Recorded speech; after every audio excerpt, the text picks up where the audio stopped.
Marka fuunee kabajamtoota jaalatamtoota ilmaan biyya koo bakkuma jirtanitti salaamtaan dhiyeessinaa dhaqqabdu guyyaa har'aa akkuma argaa jirtan dhaaba obboleeyyan biyyaaf akkaayamu as siraayitu jira as abdiin tartu jira as bulchaa Huseen Maddaatu jira ani obboleessa keessan aadan amma isaan kaadamuu hedaa akkuma argitan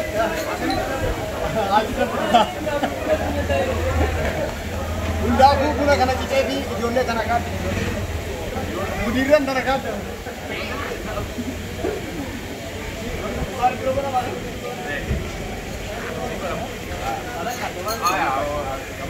Mana bro?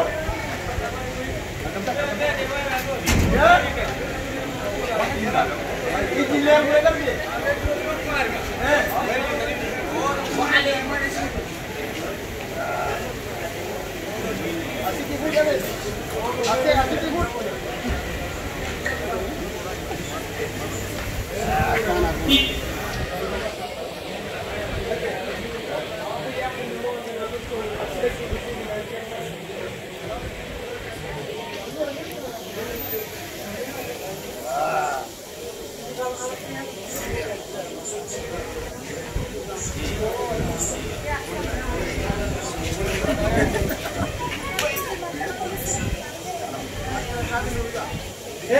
वो मुझे इतना बड़ा है वो मगर कम खाई वो इंसान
Asian deh.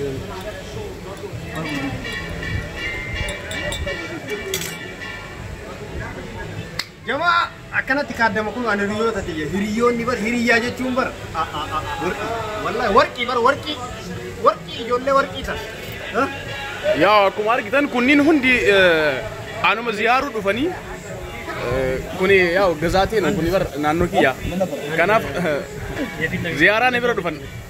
Alat ziyaara re? Alat ziyaara. Leencoo.